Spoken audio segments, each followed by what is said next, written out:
8,000 रुपए साल। मैं उस अवस्था को पहुंच गया हूं जब मेरे लिए हां के सिवा कोई उपाय नहीं रह गया कि या तो वहां चला जाऊं या अपने उपन्यास को बाजार में बेचूं।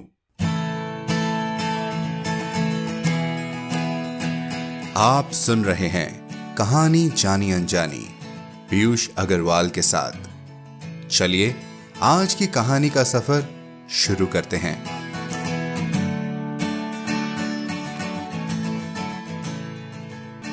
नमस्कार दोस्तों, कहानी जानी अनजानी के अर्धशतक यानी 50वें एपिसोड में आपका स्वागत है।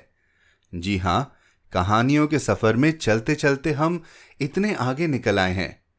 जब मैंने इस पॉडकास्ट की शुरुआत की थी तो ये बस एक जरिया था हिंदी में कहानियों को पढ़ने का, एक लेखक की रचनात्मक दुनिया में खो जाने का। पता ही नहीं चला कि हर शुक्रवार को इस सफर पर चलते चलते मैं इतनी दूर चला आया। ये सिर्फ मुनासिब हो पाया है आप सबके प्यार, मेरी टीम के सहयोग और कई नए पुराने लेखकों के दरियादिली से। और आज मैं ऐसे ही एक लेखक की बात करने वाला हूं जिनकी रचनाओं ने सिर्फ मुझे ही नहीं, इस दुनिया में हर हिंदी भाषी इंसान को और हिंदी साहित्य जगत से जुड़े कई दिग्गजों का मन मोह लिया है। जी हां, वो है धनपत राय उर्फ नवाब राय उर्फ प्रेमचंद। कहानी जानी अनजानी के इस सफर में आप प्रेमचंद जी की अब तक बड़े भाई साहब, कफन, पूस की रात और विमाता कहानी मेरे अंदाज और आवाज में सुन चुके हैं, लेकिन आज हम उनकी लिखी कोई भी कहानी नहीं सुनने वाले। इस एपिसोड को खास बनाने के लिए मैं आप सबके लिए कुछ खास लाया हूं। जैसा कि आप जानते हैं, पिछले कुछ हफ्तों से हम बोलती चिट्ठियां की बात कर रहे हैं, जिसमें आप में से कई लोगों ने हमें चिट्ठियां भेजी है। कुछ ने पुरानी चिट्ठियां, कुछ ने नई चिट्ठियां खास हमारे लिए लिखकर भेजी हैं। हम उन सभी को पाकर बहुत खुश हैं। जिस तरह चिट्ठियों में हम अपने जीवन का एक सत्य लिखते हैं, एक हिस्सा किसी के साथ बांटते हैं, उसी तरह आज हम जानेंगे हमारे चहेते प्रेमचंद जी के जीवन के कुछ हिस्सों को उनकी चिट्ठियों के माध्यम से।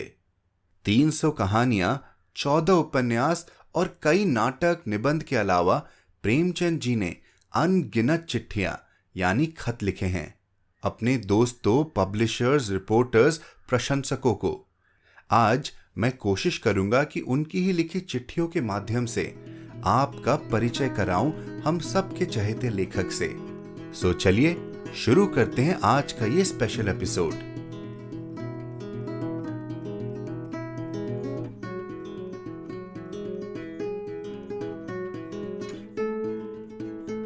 प्रेमचंद जी का असली नाम धनपत राय श्रीवास्तव था और उन्होंने सन 1901 में लिखना आरंभ किया उर्दू में।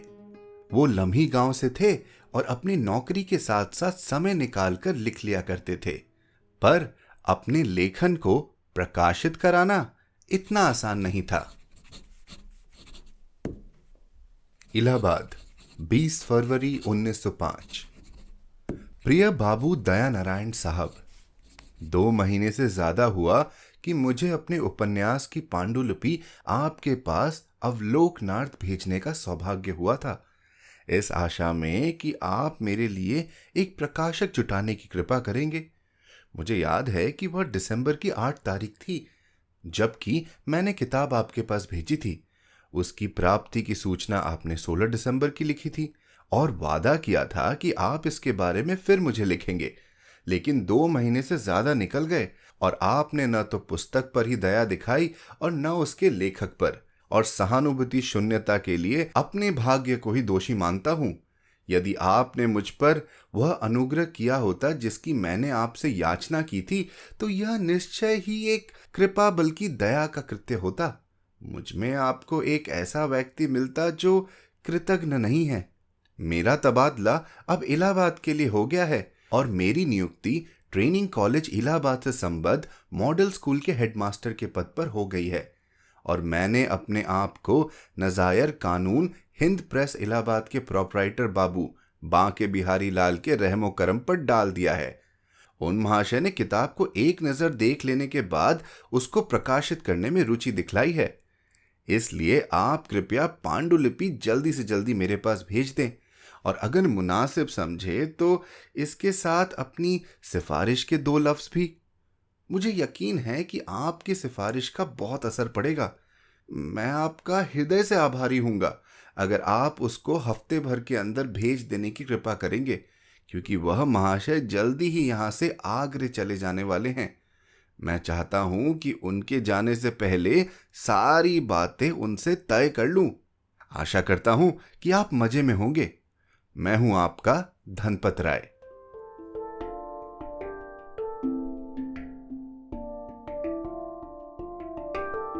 शुरुआत में उन्होंने नवाब राय के नाम से लिखना शुरू किया, क्योंकि उनके चाचा उन्हें नवाब यानी प्रिंस बुलाते थे। लेकिन जब उनकी पहली किताब सोज़े वतन, जिसमें 5 लघु कथाएं थी, बाहर आई तो अंग्रेजों को पसंद नहीं आई।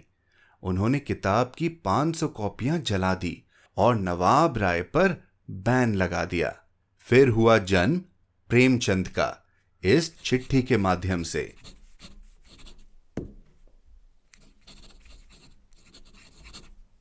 हमीरपुर, सितंबर 1910।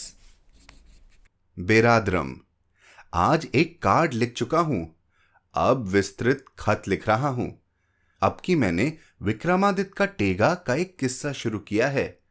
12-13 सप्ते हो चुके हैं, शायद 5-6 सप्ते और चले। जल्द ही खत्म करके भेजूंगा। प्रेमचंद अच्छा नाम है, मुझे पसंद है। अफसोस सिर्फ यह है कि 5-6 सालों में नवाब राय को प्रकाशित देने की जो कुछ मेहनत की गई वह अकारत हो गई।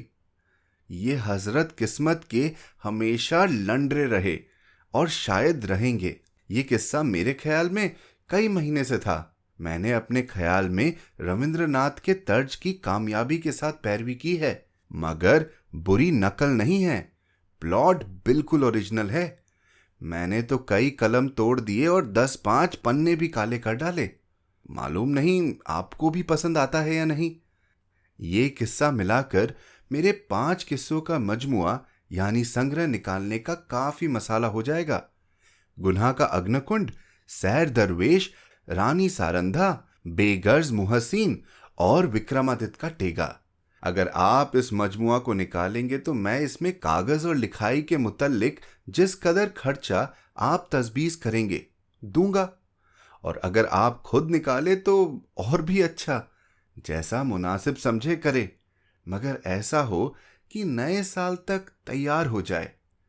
इस मजमुआ का नाम बरगे सब्ज सोचा है।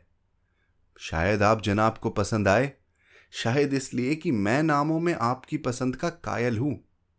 राम सरन का खत मुझे उस वक्त मिला जब ड्रामा लिखने के लिए 1 हफ्ते की मोहलत भी न थी।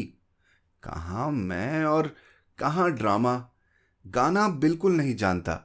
अगर कोई गाना मिला दे तो मैं अपने विक्रमादित्य का टेगा को ड्रामा बना सकता हूं। अब कुछ रुपए पैदा करने की बातचीत। अब के एजुकेशनल गैजेट इलाहाबाद ने मैके में सावन की याद और मिर्जा सुलेमान कद्र के हालात जमाना से नकल किए हैं, अगर हवाला नहीं दिया। खैर, वो जमाना के कायल जरूर मालूम होते हैं।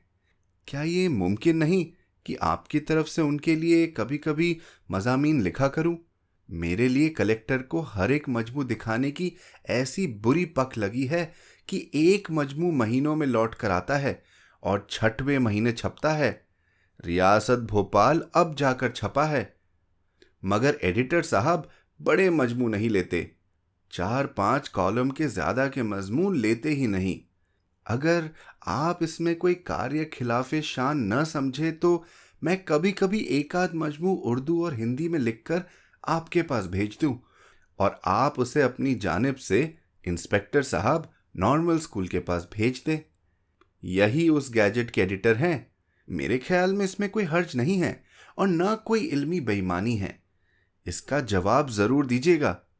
प्रेमचंद का नाम मैं वहां नहीं देना चाहता।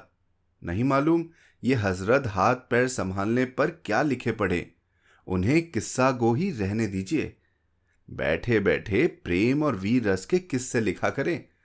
दिसंबर में इलाहाबाद में जरूर मुलाकात होगी। नौबत राय ने मुझसे 25 रुपए तलब फरमाए। मैंने लिखा, इल्मी दुनिया में इस तरह की बातचीत मुनासिब नहीं। इस पर आपने मुझे वादा शिकन कहा है और धमकी दी है कि मैं इसकी तशहीर कर सकता हूं। देखा, ये सीना जोरी है। उल्टा चोर कोतवाल को डांटे। सबसे फिर लिखा पढ़ी नहीं है। आज अपने 3 मज़ामिन का बिल भेजता हूं। नया नॉवेल शुरू कर दिया है, मगर उसके लिए राजस्थान के मताले की जरूरत है। और तो कोई खास हाल नहीं। बेगम साहिबा मैके की हवा खा रही हैं। मैं तेजी के साथ बूढ़ा हो रहा हूं। शायद 40 तक खंडर हो जाऊं। नियाजमंद नवाब।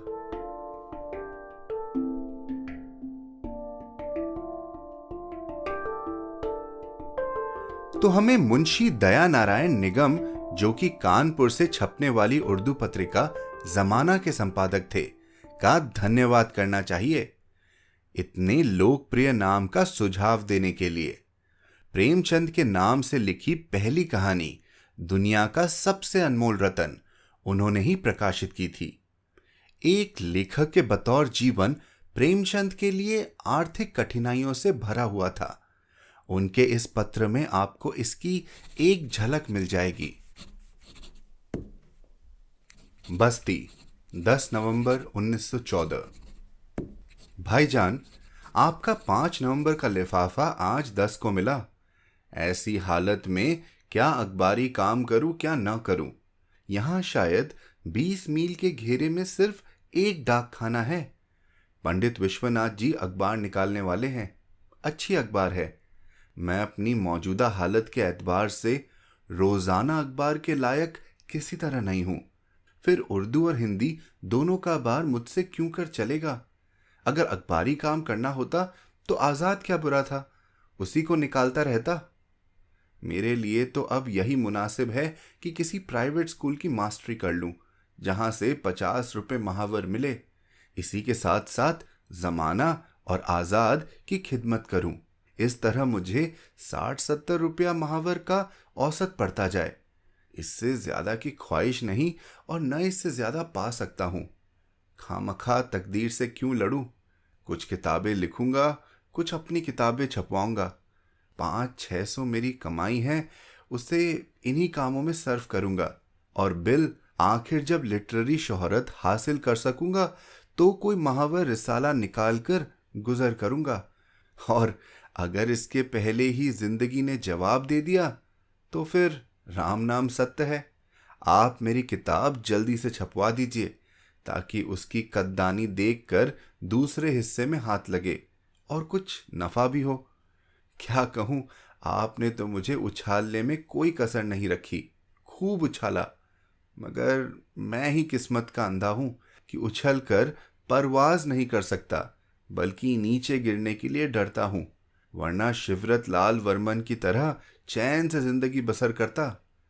हकीकत यह है कि सेहत बड़ी चीज है। जिसने उसकी कद्र न की, उसके लिए बजूज रोने और सर धुनने के और कोई इलाज नहीं है। और ज्यादा क्या लिखूं। आज से आपका किस्सा साफ करता हूं, देखूं कितने दिन लगता है। कोई प्राइवेट स्कूल की मदरसी का चर्चा हो तो मेरा ख्याल रखिएगा, क्योंकि मैं अब इससे बेजार हो गया हूं। आपका धनपत राय।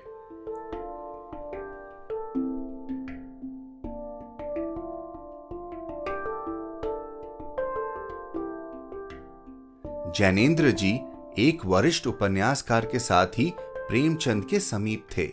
उनका जिक्र प्रेमचंद के जीवन में कई बार किया जाएगा। आने वाले वर्षों में प्रेमचंद ने सरस्वती प्रेस खरीदी और जैनेन्द्र जी के साथ ही चलाने की पूरी कोशिश की। इस प्रेस के माध्यम से उन्होंने हंस नामक पत्रिका निकाली और एक संपादक बने। लेकिन वो इस पत्रिका को कभी भी आर्थिक दृष्टि से सफल नहीं बना पाए।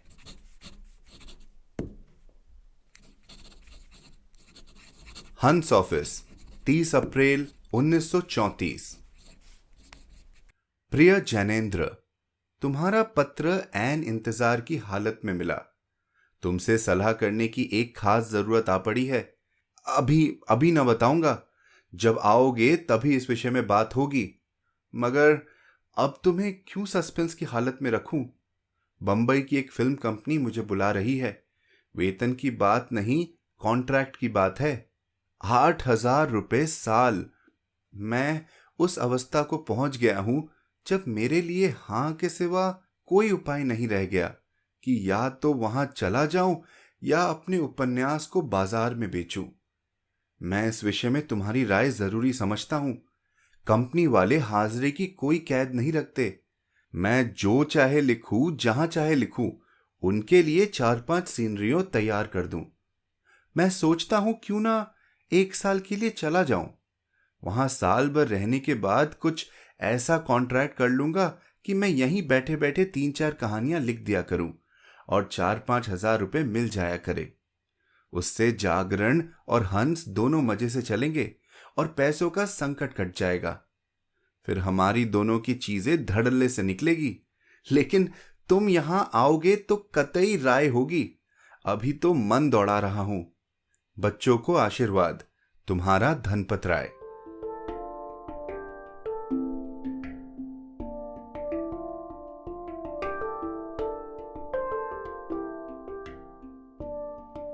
बंबई आकर प्रेमचंद ने मजदूर नामक फिल्म रची और इस फिल्म में एक कैमियो भी किया। इस फिल्म पर बैन लगा दिया गया क्योंकि ये मिल यूनियन कर्मचारियों को आंदोलन करने के लिए उकसा रही थी। कहते हैं इसका एक अंजाम ये भी हुआ कि खुद प्रेमचंद की प्रेस में लोगों ने वेतन न मिलने पर हड़ताल कर दिया। प्रेमचंद के जीवन और सोचने के तरीके के बारे में हम बहुत कुछ उनके द्वारा एक रिपोर्टर को पत्र संचार से दिए गए इस इंटरव्यू के माध्यम से जान सकते हैं।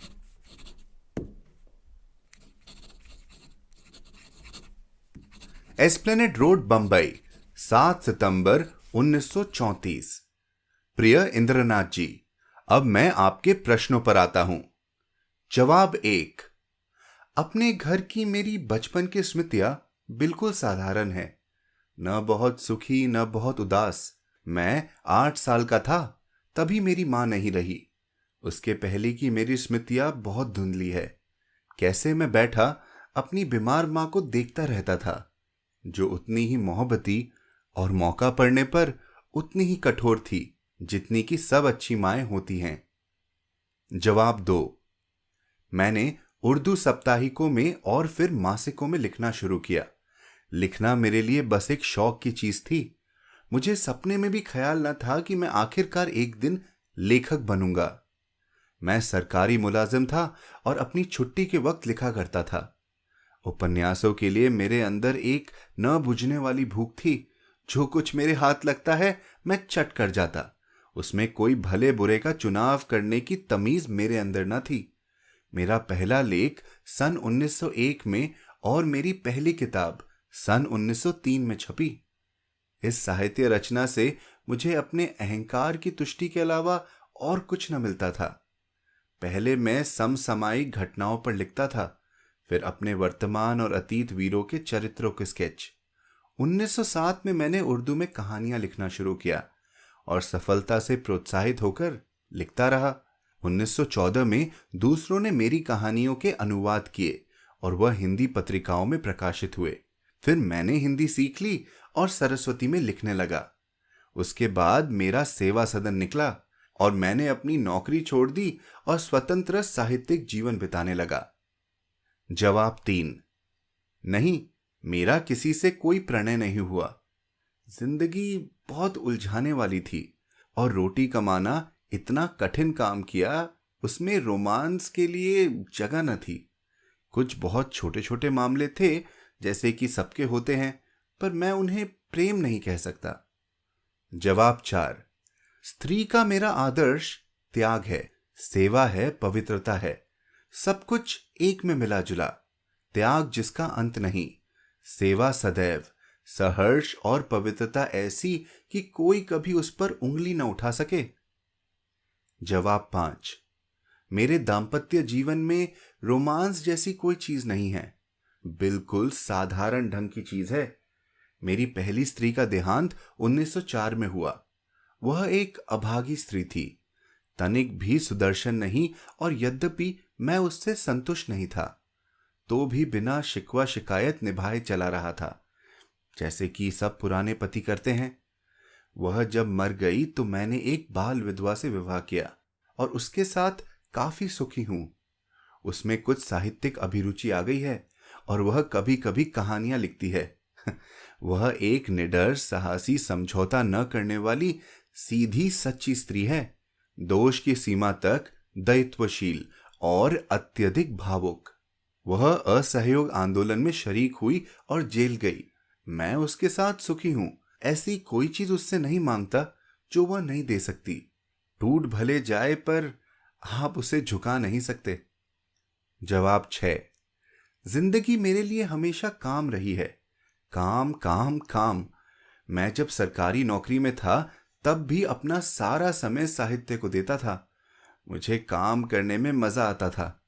पस्ती के क्षण आते हैं जब पैसे की समस्या आ खड़ी होती है, वरना मैं अपने भाग्य से बहुत संतुष्ट हूं। अपने प्राप्य से अधिक मुझे मिला। आर्थिक दृष्टि से मैं असफल हूं। व्यवसाय में नहीं जानता और तंगी से मुझे कभी छुटकारा नहीं मिलता। मैं कभी पत्रकार नहीं रहा, लेकिन परिस्थितियों ने मुझे जबरन बनाया और जो कुछ मैंने साहित्य में कमाया था, जो कि बहुत नहीं था, सब पत्रकारिता में गवा दिया। जवाब 7। कथानक मैं इस दृष्टि से बुनता हूं कि मानव चरित्र में जो कुछ अंदर है, मर्दाना है, वह उभर कर सामने आ जाए। यह एक उलझी हुई प्रक्रिया है। कभी इसकी प्रेरणा किसी व्यक्ति से मिलती है, या कभी किसी घटना से, या किसी स्वप्न से, लेकिन मेरे लिए जरूरी है कि मेरी कहानी का कोई मनोवैज्ञानिक आधार हो। मैं मित्रों के सुझावों का सदैव सहर्ष स्वागत करता हूं। जवाब 8। मेरे अधिकांश चरित्र वास्तविक जीवन से लिए गए हैं, गो उन्हें काफी अच्छी तरह पर्दे से ढक दिया गया है। जब तक किसी चरित्र का कुछ आधार वास्तविकता में न हो, तब तक वह छाया सा, अनिश्चित सा रहता है और उसमें विश्वास पैदा करने की ताकत नहीं आती। जवाब 9। मैं रोमेरोला की तरह नियमित रूप से काम करने में विश्वास रखता हूं। जवाब 10। हाँ, मेरा गोदान जल्दी ही प्रेस में जा रहा है। वह लगभग 600 पृष्ठों का होगा। आपका प्रेमचंद।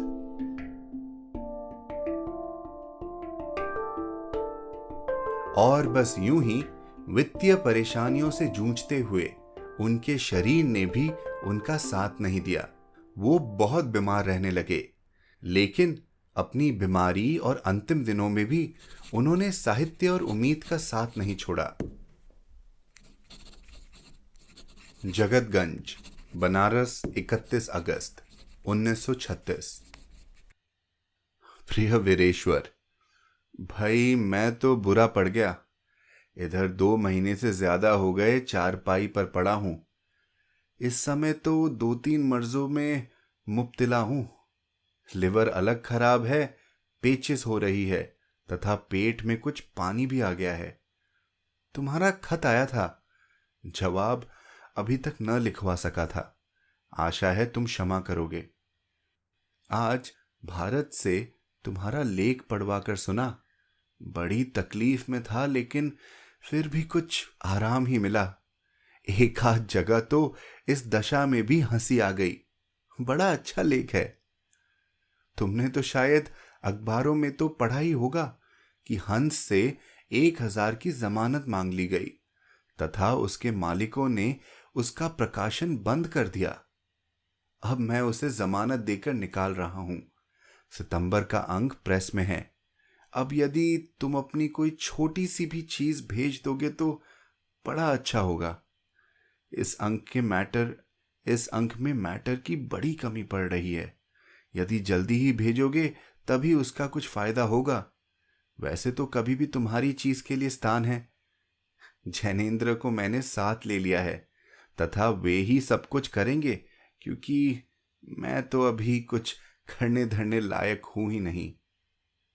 आशा है स्वस्थ तथा प्रसन्न हो। शुभाकांक्षी प्रेमचंद। 8 अक्टूबर 1936 को प्रेमचंद उर्फ धनपत राय श्रीवास्तव हमें छोड़कर एक दूसरी दुनिया में कहानियां बुनने के लिए चले गए।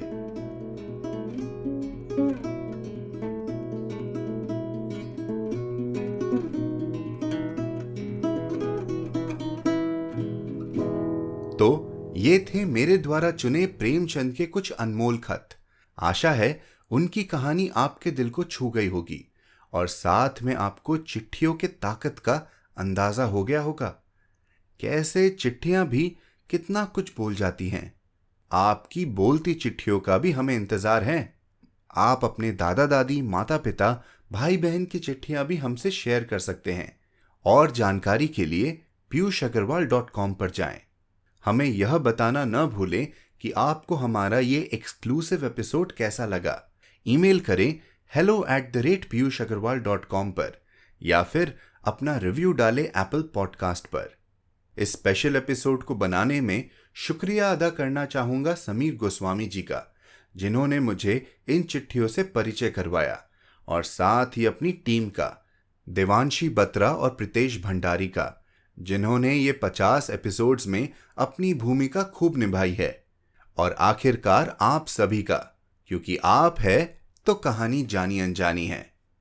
आप सुन रहे थे कहानी जानी अनजानी पीयूष अग्रवाल के साथ, जो कि इंडी पॉडकास्टर की एक पेशकश है। तो हम आपसे मिलते रहेंगे हर शुक्रवार। तब तक के लिए अपना ध्यान रखिए, स्वस्थ रहिए और मुस्कुराते रहिए।